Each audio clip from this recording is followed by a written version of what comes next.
ছেলেটা খুব দুস্থ বাড়ির ছেলে, এখানে কাজ করো নেই, যার জন্য বিদেশে কাজের সন্ধানে গেছিল এবং আসামে একটা কাজ করতো। আবার বাড়ি থেকে আবার বাড়িতে আসছিল, টাকা পয়সা দিয়ে আবার কোম্পানিতে কাজে গেছিল।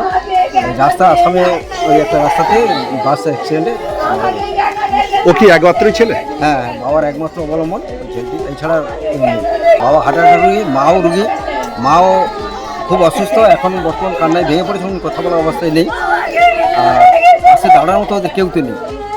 তাই আমরা অনুরোধ করবো যদি পশ্চিমবঙ্গ সরকার বাহাদুরের দৃষ্টি আকর্ষণ করে যদি সরকার বাহাদুরের সাহায্যে কোনো সরকারি দান অনুদান পাওয়া যায় বা কোনো সেইভাবে কিছু ওই পরিবারকে বাঁচানোর জন্য কোনো কিছু একটা সুযোগ সুবিধা পাওয়া যায়, আমরা অনুরোধ করবো যাতে এটা হয়। বাড়িতে খুব আর্থিক অবস্থা খুব খারাপ, সেই অবস্থায় ছেলেটি বিদেশে কাজের ব্যাপারে যেতে হয়েছে। ওখানে ও একটা কোম্পানিতে কাজ করতো, ওই কাজে ও এসেছিলো, বাড়িতে আসার পরে এবারে বাড়ি থেকে 4-5 দিন থাকার পরে ও বাড়ি থেকে চলে গেছে, মানে এই উদ্দেশ্যে রওনা হয়েছিল। কিন্তু ট্রেন পর্যন্ত ঠিক ছিল, জার্নি ঠিক ছিল, ট্রেনের থেকে নামার পরে বাসে ওঠার পরে বাসে একটা অ্যাক্সিডেন্ট ঘটে, অ্যাক্সিডেন্টের পরে কিন্তু মৃত্যুটা হয়ে যায়। সংবাদ কবে পেয়েছেন আপনি? সংবাদ পেয়েছি ওটা হচ্ছে বিকাল, মানে 12টার পর্যন্ত ফোন ধরেছিল, 12টার পর থেকে আর ফোন ধরছে না।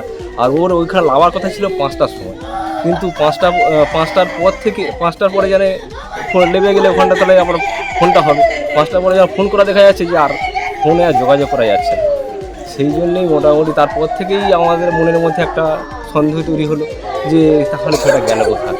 কিন্তু তারপরে ওখানে ওর বন্ধুদের সঙ্গে খোঁজ খবর নিয়ে দেখা গেল ওই ছেলেটা একটা বাস অ্যাক্সিডেন্টের মধ্যে পড়ে গেছে। এই পরিবারের আর্থিক অবস্থা কেমন? পরিবারের আর্থিক অবস্থা খুবই খারাপ, হ্যাঁ, মানে খুবই দুস্থ এরা।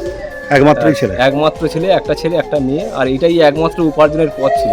বাইরে কাজ করতে গেছিল, অ্যাক্সিডেন্ট হয়ে। কি অ্যাক্সিডেন্ট হয়েছে? বাস হুম এখন আমরা সরাসরি কিছু বলতে কটা ছেলে মেয়ে আপনার? এক ছেলে এক মেয়ে। ওই একটাই ছেলে হয়ে গেল? একটাই ছেলে। কোথায় কাজে? একটা মেয়ে। কোথায় কাজে গেছিল? আসামি আসাম। আসামে।